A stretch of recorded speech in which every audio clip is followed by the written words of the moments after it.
नमस्कार, स्वागत है आप सभी दोस्तों का वीर सर जीएस वाले के इस यूट्यूब चैनल पर। और आज के इस 6 अक्टूबर की करंट अफेयर की क्लास में प्यारे दोस्तों, आप सभी लोग जानते हैं कि मैं करंट अफेयर की क्लास रोजाना सुबह 5 बजे लेकर के आता हूं, जिसमें मैं करंट अफेयर के साथ साथ स्टैटिक जीके का भी हिस्सा कवर करता हूं।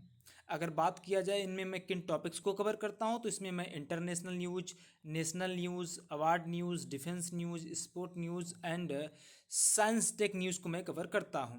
एक बार देखें तो सही, इससे बेहतर कहीं नहीं। तो आइए क्या करते हैं, शुरुआत करते हैं दोस्तों। अब चूंकि आपको बेहतर से बेहतर करंट अफेयर के मैं कंटेंट देता हूं, तो बेहतरीन करंट अफेयर के कंटेंट के लिए चैनल को सब्सक्राइब अवश्य कर लें, वीडियो को लाइक भी कर दीजिएगा और कमेंट भी कर दीजिएगा। और अगर आपको इस करंट अफेयर का पीडीएफ भी चाहिए तो नीचे डिस्क्रिप्शन बॉक्स में मैंने टेलीग्राम चैनल का लिंक दिया, वहाँ पे आप जुड़ सकते हैं या फिर इस दिए गए नंबर पे मैसेज करके भी आप प्राप्त कर सकते हैं। आइए बात करते हैं प्रश्नों की ओर और प्रश्नों पर चर्चा करते हैं। तो दोस्तों आज है 6 अक्टूबर। आइए बात करते हैं पहले प्रश्न पे।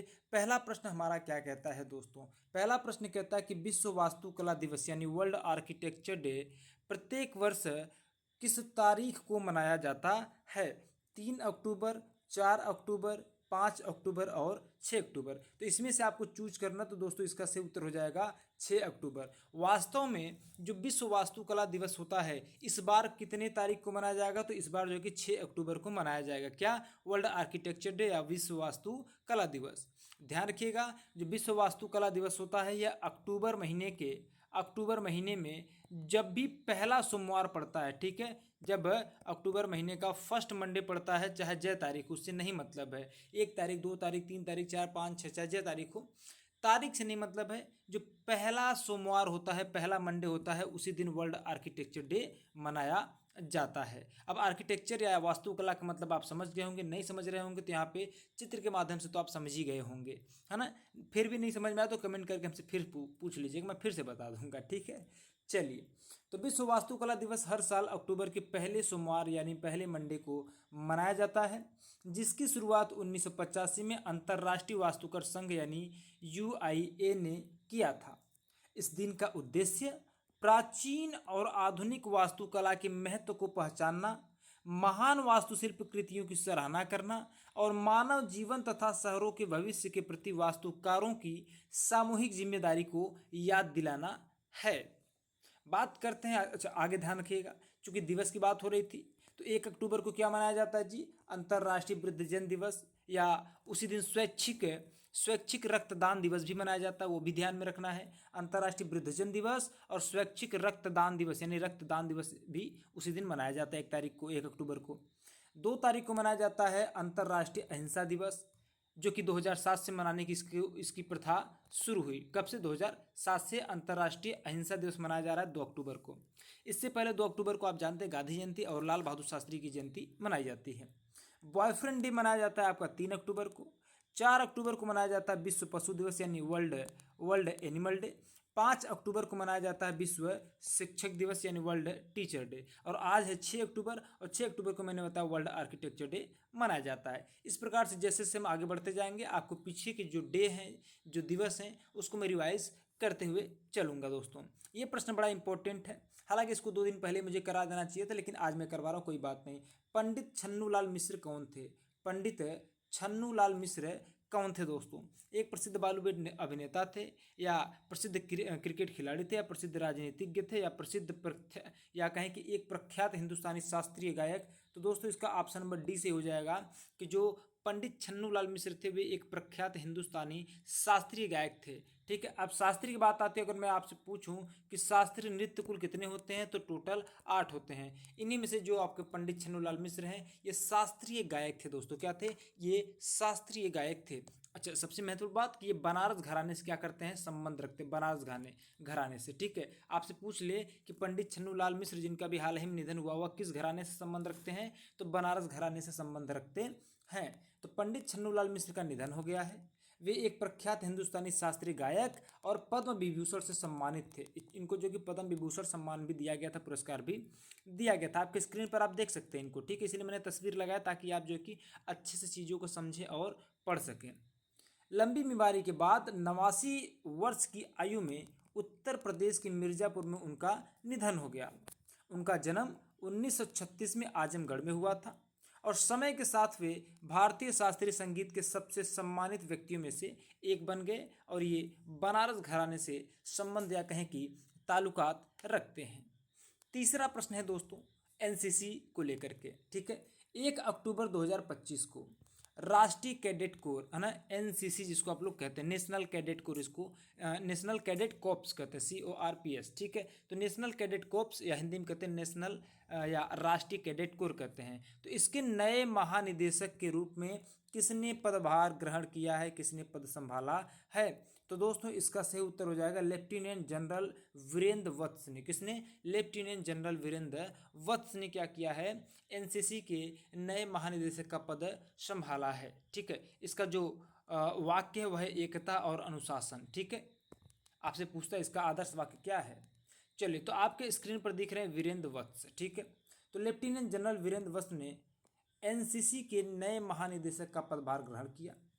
1 अक्टूबर 2025 को लेफ्टिनेंट जनरल वीरेंद्र वत्स ने राष्ट्रीय कैडेट कोर, जो कि दुनिया का सबसे बड़ा वर्दीधारी युवा संगठन है। आप जानते हैं कि अगर कुछ जगहों पे, कुछ स्कूल कॉलेज में जो है कि 11th और 12th में भी आप एनसीसी ले सकते हैं, नहीं तो नॉर्मली लोग जो है कि जब ग्रेजुएशन में पहुंचते हैं तब करते हैं एनसीसी, है ना। ध्यान रखिएगा। तो दुनिया का सबसे बड़ा वर्दीधारी युवा संगठन, ये भी ध्यान रखिएगा। इसके महानिदेशक का पदभार किसने ग्रहण किया? तो जनरल वीरेंद्र वत्स ने। उन्होंने इस प्रतिष्ठित पद पर लेफ्टिनेंट जनरल गुरबीर पाल सिंह का स्थान लिया। यानी वीरेंद्र वत्स से पहले कौन थे इस पद पर? तो भैया वे थे जनरल गुरबीर पाल सिंह थे। उनकी नियुक्ति ऐसे समय में हुई है जब एनसीसी 28 राज्यों और 8 केंद्रशासित प्रदेशों में 20 लाख कैडेटों तक अपनी ताकत का विस्तार कर रही है। यानी पूरे देश के अंदर देखा जाए तो टोटल एनसीसी यानी कि नेशनल कैडेट कॉर्प्स कितने हैं? लगभग इनकी संख्या 20 लाख तक पहुंच गई है। इनको इसलिए मतलब जो एनसीसी वाला प्रावधान है इसलिए भी लाया जाता है, कभी युद्ध की स्थिति बन गई तो अगर सेना की कमी हो तो ये जो एनसीसी हैं या एनसीसी के कैडेट्स हैं इनको उपयोग में लाया जा सके। वैसे अगर नॉर्मल व्यक्ति को कह देंगे तो भैया हम लोग भी चल पड़ेंगे देश सेवा के लिए, तो भैया हम लोग तत्पर हैं, है ना, मरने मारने के लिए। चलिए कोई बात नहीं, मौका मिलेगा तो दिखाया भी जाएगा जौहर, है ना। फिलहाल बात करते हैं प्रश्नों की। चौथा प्रश्न कहता है केंद्रीय मंत्री या केंद्रीय पर्यावरण मंत्री भूपेंद्र यादव ने किस राज्य के मानेसर में नमो वन का उद्घाटन किया? नमो वन। तो भैया ये बड़ा इंपॉर्टेंट प्रश्न है। देखिए जितने भी मैं प्रश्न करवाता हूँ दोस्तों, आप सभी को ना छपने वाले प्रश्न होते हैं। मैं आपको किसी भी प्रकार का फालतू प्रश्न नहीं करवाता हूँ, इसलिए आपको ऑथेंटिक कंटेंट दे देता हूँ, आपको ऑथेंटिक जानकारी के साथ देता हूँ। न सिर्फ प्रश्न बल्कि उसके बारे में अन्य चीज़ों के बारे में चर्चा करते हुए चलता हूँ, यानी स्टैटिक जीके की बात भी मैं करते रहता हूँ। तो अब अगर आपको इतना बेहतरीन कंटेंट दिया जा रहा है तो एक बार आपका भी धर्म बनता है, फर्ज बनता है कि चैनल को सब्सक्राइब अवश्य कर लें और वीडियो को लाइक भी कर दें। अगर हो सके तो कमेंट करके हमारा मनोबल ज़रूर बढ़ाएं। बात करते हैं भैया इस प्रश्न की, तो मानेसर कहाँ पे? तो ये हरियाणा राज्य में। तो दोस्तों हरियाणा राज्य में केंद्रीय पर्यावरण मंत्री, ठीक है, भूपेंद्र यादव, ये स्क्रीन पर आपको दिख रहे होंगे भूपेंद्र यादव, ये केंद्रीय पर्यावरण मंत्री, ये भी ध्यान रखिएगा, ठीक है। ये क्या कर किए अभी? ये नमो वन का उद्घाटन किया हरियाणा के मानेसर में। कहाँ पे? हरियाणा के मानेसर में। ध्यान दीजिएगा। देखिए यहाँ पे मैंने चित्र भी लगा दिया है अलग अलग ताकि आपको अच्छे से दिखाई दे। तो केंद्रीय पर्यावरण मंत्री भूपेंद्र यादव ने नमो वन का उद्घाटन किया है। कहाँ पे? हरियाणा के मानेसर में। यह उद्घाटन वन्यजीव सप्ताह 2025 समारोह के अंतर्गत हरियाणा के मानेसर में हुआ। किसके अंतर्गत हुआ? तो वन्यजीव सप्ताह 2025। अगर आपसे पूछे कि केंद्रीय पर्यावरण मंत्री भूपेंद्र यादव ने नमो वन का उद्घाटन हरियाणा के मानेसर में किसके अंतर्गत या किस समारोह के अंतर्गत किया? तो वन्यजीव सप्ताह 2025 समारोह के अंतर्गत किया। उन्होंने भारत की जैव विविधता के संरक्षण के महत्व पर भी बल दिया और साथ ही उन्होंने देश में या देश के समृद्ध वनस्पतियों और जीवों के संरक्षण के लिए भी बात किया या संरक्षण की आवश्यकता पर प्रकाश डाला। तो किसने? केंद्रीय पर्यावरण मंत्री भूपेंद्र यादव ने।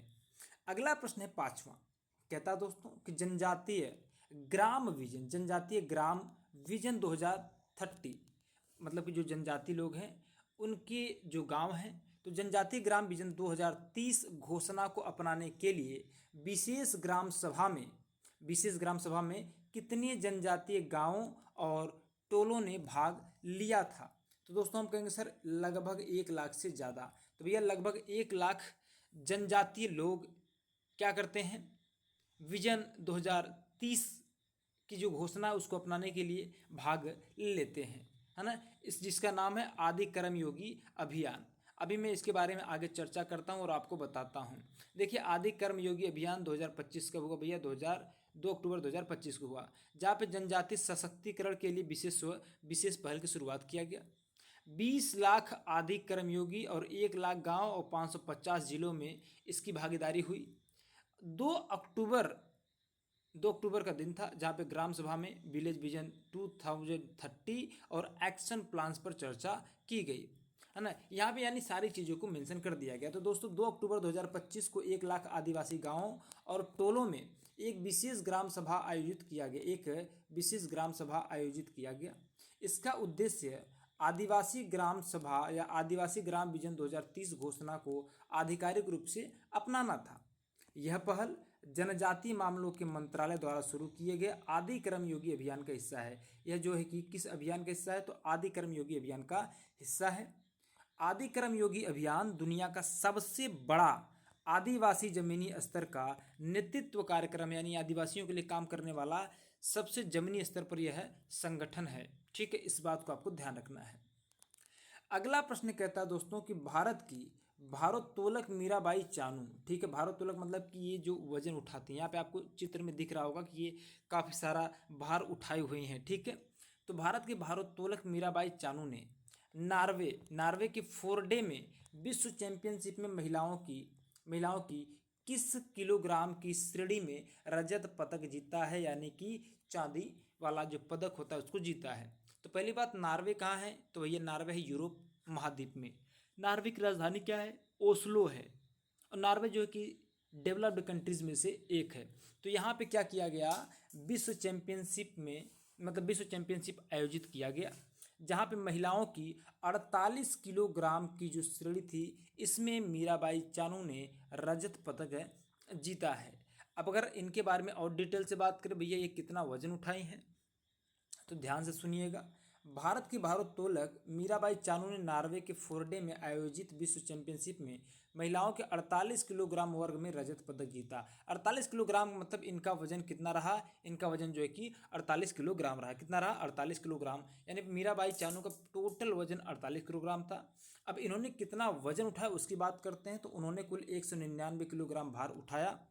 इसमें स्नैच के 84 किलोग्राम और क्लीन एंड जर्क में 115 किलोग्राम शामिल है। ठीक है, तो इस प्रकार से टोटल कितने हो जाते हैं? 199 हो जाते हैं। आई बात समझ में? अच्छा, एक बार जरा मुझे कमेंट करके जरूर आप लोग बताएंगे कि स्नैच का मतलब क्या हुआ और क्लीन एंड जर्क का मतलब क्या हुआ। आप लोग क्या करेंगे, हमें दोनों ही बताएंगे, ठीक है, कि ये होता क्या है एक्चुअल में। आगे कहता है इसके साथ ही उन्होंने कुल मिलाकर के दूसरा स्थान हासिल किया। अब भाई जाहिर सी बात है, जो पहला स्थान हासिल करेगा उसको गोल्ड मेडल मिलेगा और जो दूसरा स्थान हासिल करेगा उसको रजत पदक। 2022 के बाद से देखा जाए तो मीराबाई चानू की पहली विश्व चैंपियनशिप थी। 2022 के बाद इन्होंने विश्व चैंपियनशिप नहीं जीता था। बात करते हैं अगले प्रश्न की। अगला प्रश्न कहता है भारतीय रिजर्व बैंक ने अर्थोपाय अग्रिम, जिसको WMA कहते हैं, इस पर कितने करोड़ की सीमा निर्धारित कर दिया है? तो दोस्तों इसका उत्तर हो जाता है 50,000 करोड़। क्या हो जाता है? 50,000 करोड़। अब कंसिडर ये भारतीय रिजर्व बैंक ने ये जो अर्थोपाय अग्रिम यानी कि WMA है, ये है क्या, जहाँ पे 50,000 करोड़ की बात की जा रही है? तो आइए दोस्तों आपको बताते हैं और अच्छे से समझाते हैं। तो भारतीय रिजर्व बैंक यानी RBI, जिसको रिजर्व बैंक ऑफ इंडिया कहते हैं, इसने WMA या कहें कि अर्थोपाय अग्रिम पर 50,000 करोड़ की सीमा निर्धारित किया है। कितना? 50,000 करोड़ की। यह सीमा केंद्र सरकार पर वित्तीय वर्ष 2025-26 की दूसरी छमाही, यानी कि जानते हैं आप जनवरी, फरवरी, मार्च, अप्रैल, मई, जून, ये 6 महीना पहला छमाही बीत गया। उसके बाद जुलाई, अगस्त, सितंबर, अक्टूबर, नवंबर, दिसंबर, ये जो दूसरी छमाही है इसके लिए लागू किया है RBI ने, जहाँ पे WMA RBI द्वारा प्रदान की जाने वाली एक अल्पकालिक ऋण सुविधा है। अगर आपसे पूछे भैया WMA है क्या, अर्थोपाय अग्रिम है क्या, तो एक प्रकार का यह अल्पकालिक ऋण है, यानी जो कम समय के लिए दिया जाता है। किसको दिया जाता है? तो यह केंद्र और राज्य सरकारों और केंद्र शासित प्रदेशों को अस्थायी नकदी की कमी, अगर उनके पास पैसे नहीं है कुछ समय के लिए, तो अस्थायी नकदी की कमी का प्रबंधन करने में मदद करती है। कौन करता है? तो रिजर्व बैंक ऑफ इंडिया। अच्छा, अगर आपसे पूछा जाए कि रिजर्व बैंक ऑफ इंडिया का स्थापना कब हुआ, तो 1 अप्रैल 1935 को हुआ था। उसको भी आप लोग नोट कर लीजिएगा। ठीक है, तो दोस्तों ये रहा हमारा आज का करंट अफेयर की क्लास। इसका पीडीएफ नोट्स आपको मिल जाएगा।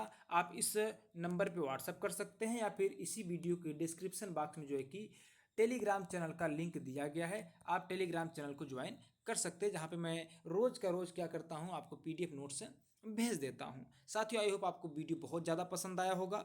आज माइक मैं अपने घर पर भूल गया हूँ, जिसकी वजह से बिना माइक में वीडियो बनाया हूँ। उसके बाद भी चूँकि आपको वीडियो देना था, किसी भी कीमत पे देना था, तो आप लोग ज़रा बताइएगा क्या आपको हमारी आवाज़ क्लैरिटी के साथ सुनाई दे रही थी ना? एक बार मुझे कमेंट करके ज़रूर आप लोग बता देंगे। तो आज के लिए बस इतना, तब तक के लिए सभी साथियों को बहुत बहुत धन्यवाद। जय हिंद, जय भारत।